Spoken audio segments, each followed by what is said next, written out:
Hello everyone. So గత 2-3 రోజుల నుంచి సోషల్ మీడియాలో ఒక వీడియో పైన ఎక్కువ చర్చ నడుస్తుంది. సో అందరికి తెలిసిందే, 1 మంత్ అని ఒక యూట్యూబర్ ఒక వీడియో పైన వల్గర్ కామెంట్స్ పాస్ చేసిండు. సో దానికి అందరి నుంచి చాలా సీరియస్గా చాలా సీరియస్గా క్రిటిసైజ్ చేస్తున్నాడు. సో చాలా మంచి విషయం, ఎందుకంటే వాళ్ళు చేసింది ఏం చిన్న తప్పేం కాదు. ఎందుకంటే వీడియోలో చిన్న పాప ఉన్నది, ఫాదర్ అండ్ డాటర్ వీడియో పైన కూడా అంత వల్గర్ కామెంట్స్ పాస్ చేయడం, మరి చూసుకోకుండా ఒక పబ్లిక్ ప్లాట్ఫామ్ పైన విచ్ ఇస్ నాట్ యాక్సెప్టబుల్. దీనికి హీరో సాయి ధరమ్ తేజ్ని అప్రిషియేట్ చేయొచ్చు, ఎందుకంటే ఆయన అందరిని ట్యాగ్ చేసి పోస్ట్ చేయడం వల్ల అది చాలా మందికి రీచ్ అయింది, అండ్ గవర్నమెంట్ కూడా రియాక్ట్ అయింది, which is very good thing. నా పాయింట్ ఏంటంటే, అసలు మేజర్కి మనం అసలు తప్పే వద్దు. అసలు దీనికి రూట్ కాస్ ఏంది, ఈ ఇన్సిడెంట్ నుంచి మనం కొత్తగా తెలిసింది. దీనికంటే ముందు ఇంకొక చెప్పాలి. సో అందరు రియాక్ట్ అవుతున్నారు, సో జనాలు అతను తిడుతున్నారు, విచ్ ఇస్ ఫైన్. కాకపోతే మరీ అలా ఫ్యామిలీ మెంబర్స్ని అక్కని చెల్లిని అని కూడా సో తిట్టడం, మరీ లిమిట్ క్రాస్ చేసి బూతులు మాడడం అనేది I don't think it's correct. ఎందుకంటే సో అతను వల్గర్ కామెంట్స్ పాస్ చేసినా అని మనం రియాక్ట్ అవుతున్నాం. వాళ్ళ ఫ్యామిలీ మెంబర్స్ని మధ్యలో తీసుకొచ్చి బూతులు మాట్లాడితే ఇంకా అతనికి మనకి డిఫరెన్స్ ఏమున్నది? సో అదైతే కరెక్ట్ కాదని నా opinion. So coming to the main topic, అతను నాకు చూసినప్పుడు నేను ఆ వీడియో చూసిన తర్వాత ఆ ఛానల్ చూస్తే 180K సబ్స్క్రైబర్స్ ఉన్నారు, అంటే ఆల్మోస్ట్ 180,000 మంది. కొన్ని వీడియోస్కి 200-300K వ్యూస్ ఉన్నాయి. అతను పబ్లిక్ ప్లాట్ఫామ్ పైన లైవ్గా అంత కాన్ఫిడెంట్గా అంత కాన్ఫిడెంట్గా అటువంటి వల్గర్ కామెంట్స్ పాస్ చేసినంటే జనాలు అటువంటి కంటెంట్ చూసి ఎంకరేజ్ చేస్తారు. సో అట్లా చేస్తేనే జనాలు ఎంటర్టైన్ అవుతారు, అట్లా చేస్తేనే వ్యూస్ వస్తాయని అతనికి అంత కాన్ఫిడెన్స్ అన్నట్టు.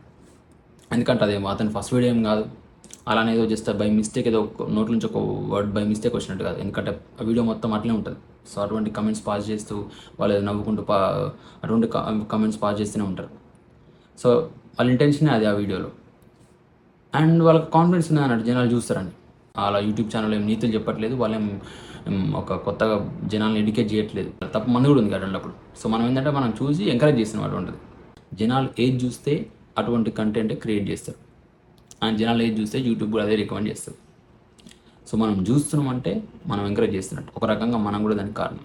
బేసిక్గా యూట్యూబ్లో ఖచ్చితంగా జనాలు యూట్యూబ్లో ఛానల్ పెట్టినా, లేకపోతే ఇన్స్టాగ్రామ్లో రీల్స్ చేసినా, ఏది చేసినా వాళ్ళు ఏంటంటే వాళ్ళ మెయిన్ ఇంటెన్షన్ ఏంటి? టు గెయిన్ పాపులారిటీ, ఫాలోవర్స్ పెంచుకోవడం, సబ్స్క్రైబర్స్ని పెంచుకోవడం, సో దట్ వాళ్ళకి మనీ వస్తుంది.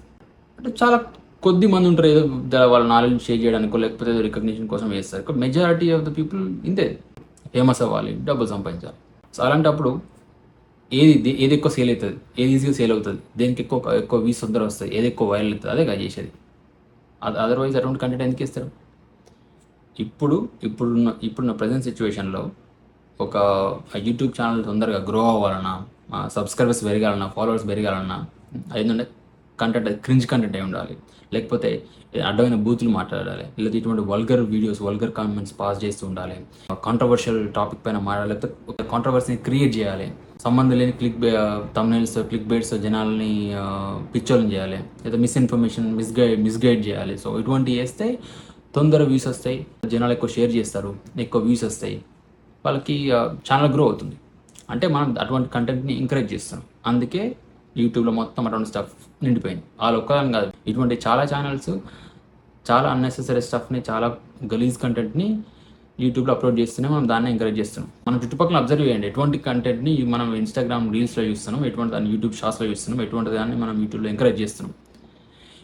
ఇప్పుడు ఈ వీడియో పైన రియాక్ట్ అయిన చాలామంది, చాలా channels, even main stream channels కూడా వాళ్ళేం సత్యపీసులేం కాదు, వాళ్ళు కూడా అడ్డమైన వీడియోలే చేస్తారు. అఫ్కోర్స్ ఇటువంటి వీడియోలు చేయకపోవచ్చాం, వాళ్ళు చేసేది మేము వాళ్ళేం నీతులు చెప్పట్లేదు యూట్యూబ్లో. మెయిన్ స్ట్రీమ్ న్యూస్ ఛానల్స్ కూడా, ఎందుకంటే వాళ్ళు ఎట్లా తయారైందంటే కదా, శవాల మీద పేరాలు వేసుకొని అమ్ముకొని బతికే అంటారు చూసారు, అది సేమ్ గట్లనే తయారు, అంతకంటే గలీజ్గా తయారండి. అఫ్కోర్స్ వాళ్ళు పొలిటికల్గా బయాస్డే, ఎందుకంటే ప్రతి ఏదో న్యూస్ ఛానల్ ఏదో ఒక పొలిటికల్ పార్టీకి సపోర్ట్ చేస్తూనే ఉన్నది. పొలిటికలీ బయాస్డ్, కానీ నార్మల్ న్యూస్ వాళ్ళు జెన్యున్గా వాళ్ళు రిపోర్ట్ చేస్తలేరు, వాళ్ళు అసలు ఫ్యాక్ట్ చెకింగ్ అయినా ముచ్చట మర్చిపోయినారు.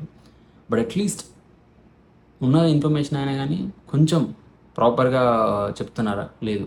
So main stream news channels అట్లా తయారైనప్పుడు ఇంకా యూట్యూబ్ ఛానల్స్ ఎట్లా ఉంటాయి? ఇంకా మనం యూట్యూబ్ ఛానల్ నుంచి మనం మా జెన్యూనిటీ కానీ, ప్రాపర్ ఇన్ఫర్మేషన్ కానీ, లేకపోతే మంచి కంటెంట్ని ఎక్స్పెక్ట్ చేస్తామా? కొన్ని years back, few years back ఒక న్యూస్ ఛానల్ మీద నేను యూట్యూబ్లో చూస్తున్నప్పుడు ఆ న్యూస్ ఛానల్ చిన్న చిన్న వీడియోస్ వచ్చాయి అన్నట్టు. ఒక మెయిన్ స్ట్రీమ్ న్యూస్ ఛానల్, అది పేరు కూడా చెప్తాయి, ఎన్టీవీ. అది ఎంత దారుణంగా ఉండే అంటే, నేను పొలిటికల్ న్యూస్ పక్కకు పెడుతున్నాను. పొలిటికల్లీ అనేది నేను ఏ న్యూస్ ఛానల్ అయినా కానీ అది ఏది కరెక్ట్ కాదు. బట్ జనరల్ ఏదైనా న్యూస్ గురించి చూద్దాం అనుకుంటే, అలా వాళ్ళ యూట్యూబ్ థంబ్నెయిల్స్ ఎంత దారుణంగా ఉంటాయి అంటే అసలు దీనికి సంబంధం లేకుండా ఉంటాను. అంటే చిల్లర యూట్యూబ్ ఛానల్స్ ఉంటాయి సార్, జస్ట్ ఏంటంటే ఆ క్లిక్ బెట్స్ మీద బతికేటి. అంత దారుణంగా ఉన్నాయన్నట్టు, అంత నీచానికి దిగజారింది. అదొక మెయిన్ స్ట్రీమ్ న్యూస్ ఛానల్. అటువంటి ఛానల్ అట్లా ఉంటే ఇంకా ఐ ఫీల్ లైక్ డిసీవ్డ్. ఎందుకంటే నా టైంని అండ్ నా అటెన్షన్ని వాళ్ళు వేస్ట్ చేసినాయి. నేను కొన్నిసార్లు చూసి నేను దాన్ని రిపోర్ట్ కొట్టాను. నాట్ ఇంట్రెస్ట్ కొట్టి రిపోర్ట్ కొట్టి ఇప్పుడు నాకు యూట్యూబ్లో ఆ ఛానల్ కనబడదు నాకు. సో బేసిక్ అది మన చాయిస్ బట్టి ఉంటుంది అన్నట్టు. కొంచెం ఇటువంటి పిచ్ కంటెంట్ వచ్చినప్పుడే దాన్ని రిపోర్ట్ కొట్టడమో, లేకపోతే నాట్ ఇంట్రెస్ట్ కొట్టడమో, లేకపోతే don't recommend channel and options వస్తాయి కదా యూట్యూబ్లో. అవన్నీ అది మన చాయిస్. మనం పెట్టుకుంటే ఇటువంటి కంటెంట్ మన వస్తుందా? అంతేందుకు అసలు ఈ వీడియో కూడా ఇప్పుడు ఏదో ఒక సెలబ్రిటీ మీద రియాక్ట్ అయ్యిండు, సో జనాలందరూ రియాక్ట్ అవుతున్నారు కాబట్టి ఇట్లా అయింది. అది లేకపోతే ఇది కూడా నార్మల్గా ఉండదేమో. అంతేందుకు ఈ వీడియో అప్లోడ్ చేసినప్పుడు దాన్ని ఎంతమంది చూసింటారు, ఎంతమంది దాన్ని ఎంజాయ్ చేసి ఉంటారు, ఎంతమంది దాన్ని లైక్ చేసి ఉంటారు, కమెంట్ చేసి ఉంటారు. ఈవెన్ యూట్యూబ్లో వదిలేసి నార్మల్ టీవీ ఛానల్స్లో కూడా, టీవీలో కూడా అడ్డమైన దిక్కుమాల కంటెంట్ వస్తున్నది. అటువంటి ప్రోగ్రామ్స్ నడవకపోతే వాడు ఎందుకు ఇస్తాడు? అటువంటి పిచ్చి కంటెంట్ చేసే న్యూస్ ఛానల్స్కే టీఆర్పీ ఎక్కువ ఉంటుంది, అటువంటి వీడియోస్కే వ్యూవర్షిప్ ఎక్కువ ఉంటుంది. ఒక ప్రాపర్గా జెన్యున్గా వచ్చి వాటికి నచ్చినట్టు వీడియోలు చేస్తానో, లేకపోతే న్యూస్ని ఉన్నట్టు చెప్తానో, ఒక మంచి ప్రోగ్రామ్స్ చేస్తానో వాటికి టీఆర్పీ ఉండదు, వాటికి వ్యూవర్షిప్ ఉండదు, వాళ్ళకి డబ్బులు రావు. ఇన్స్టాగ్రామ్ రీల్స్ చూస్తే అర్థమవుతుంది క్రింజ్ కంటెంట్కి ఎంత వాల్యూ ఉంది అనేది. మిలియన్స్ వ్యూస్ ఉంటాయి. సో పద్ధతి ఉంటే వాడు దేకడు. క్రింజ్ ఉంటే, వల్గారిటీ ఉంటే, కాంట్రవర్సీ క్రియేట్ చేస్తే ఛానల్ గ్రో అవుతుంది, వాళ్ళకి గుర్తింపు వస్తుంది. సో అందుకే మనం వాళ్ళని తిట్టే ముందు ఫస్ట్ మనం క్వశ్చన్ చేసుకోవాలి. మనం మారితే ఆటోమేటిక్గా అన్నీ మారుతాయి. సో నేను చెప్పేది ఏంటంటే, ఏదైనా సరే మన దగ్గర నుంచి స్టార్ట్ అవుతుంది. ఇటువంటి కంటెంట్ని ఎంకరేజ్ చేయడం ఆపేస్తే బెటర్. సో దానివల్ల ఏంటంటే ఇవి రావడం కూడా తగ్గుతుంది. So that's what I wanted to say guys. Thanks for watching. By.